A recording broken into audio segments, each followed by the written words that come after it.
Hello there, everyone. One sec. There's a bad echo in my office if I don't shut that door. Good morning. Saturday morning. We're about to head out going skiing, but I want to jump on quick and continue talking about heel striking because this is obviously a huge problem. I've been talking about this for since the start of this month, and real quick, we're running this project called Midfoot Project, and I want to talk to you guys about your shoes because if you look at your shoes, they can tell you a lot. They can tell you a story essentially of your training and your running, and are you at risk for injury. So the midfootproject.com is the boot camp we have coming up where we teach you how to change your running so you can run faster, stronger, and break less. It really bases off this principle. I want to show you this picture. I've been showing this a lot, but I want to show this picture. This is typically how most people run. You can see that front leg completely straight, toes pulled up, landing on the heel. Now just for a second, just imagine that you could stand up and try to hold this posture. Now, what would happen? You would obviously fall backwards because your contact point's in front of your center of mass. So you couldn't stand something up with like this. You couldn't stand like a ruler up and like the leg, and it would just fall backwards. So all that weight would cause falling backwards. Luckily for you, your body, really is nice to you and can catch and pull you through. But there's a more efficient way to run. This guy is the equivalent of tapping the brakes. Now imagine you're running down the road. Or you're driving down the road and you're just tapping your brakes 80 times a minute. It's really 160 times a minute because it's both legs. How inefficient that is. Just tap, tap, tap, tap, tap. It's a start and stop every single stride that you take. So this is why I talk about getting free speed.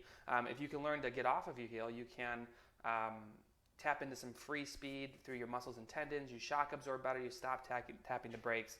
And if you're interested in learning how to do that with the full 5-week training course we have coming up called Midfoot Project, it's midfootproject.com.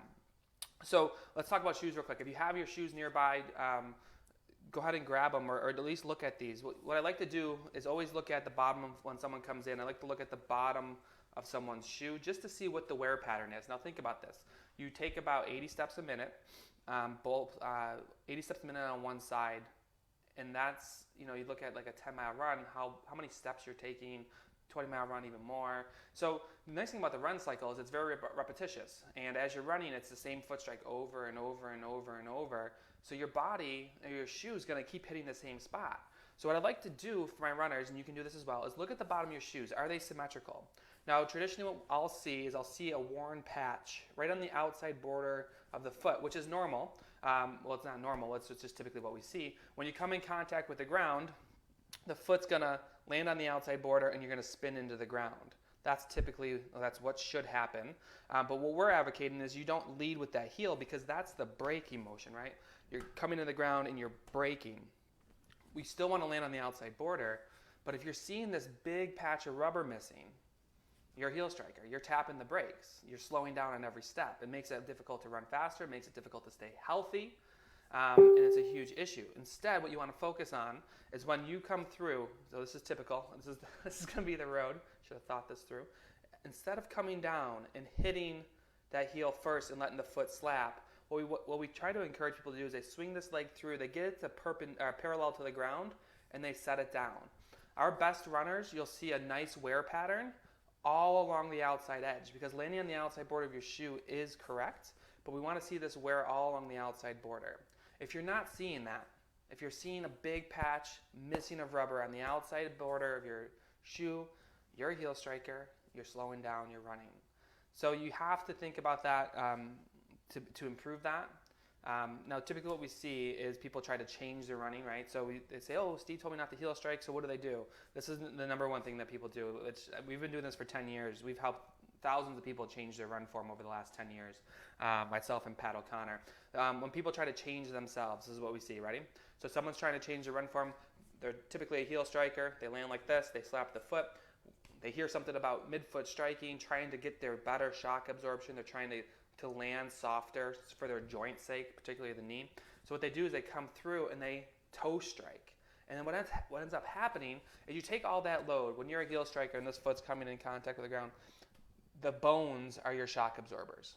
Not very good. Bones don't shock absorb well. The easiest analogy is go ahead and jump and land. You always soften the knees because that's how you shock absorb. And running is really just a jumping over and over and over again.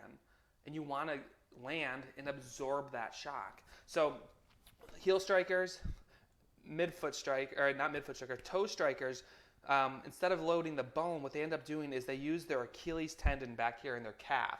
They use it like a diving board. So imagine for a second, I'm big on the metaphors today. You go to the end of the diving board, you jump down, and you load that spring, and then it throws you way up in the air. Toe strikers are notorious for this.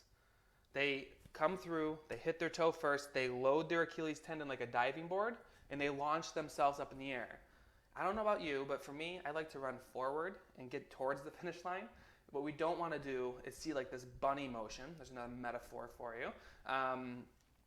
We don't want to see this kind of hoppy motion down the road. So instead what we do is we preach a midfoot strike. So let me show you the midfoot strike. When your foot's swinging through, we actually like to see this come forward, swing through, and then plant parallel to the ground. Here's what most people don't realize is when this foot hits, right before it hits, it should be flat, right? Flat landing on the outside border along the whole outside border of the shoe. The key thing with this, and this is what we teach in Midfoot Project, at the Midfoot Project, if you want to learn more, midfootproject.com, it's the foot is really dependent on your knee.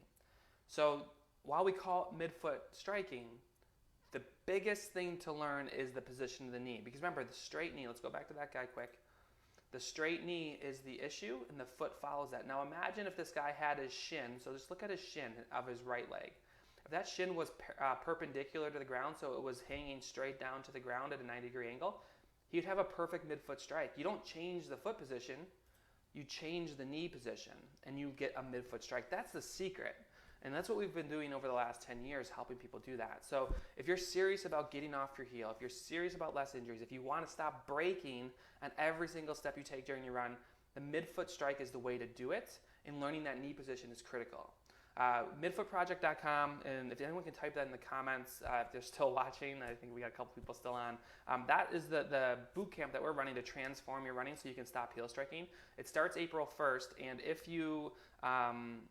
if April 1st passed, we're already going to be into it. So there's no getting in after April 1st. We have some really cool bonuses. You get my foam rolling secrets. You get how to run through tired legs seminar. Some really cool stuff to help you guys train smarter this year. But the key is to stop heel striking. The key is to learn to improve your running form.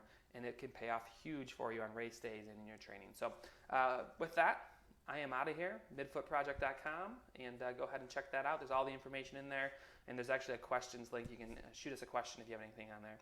So I'll talk to you guys later. Bye.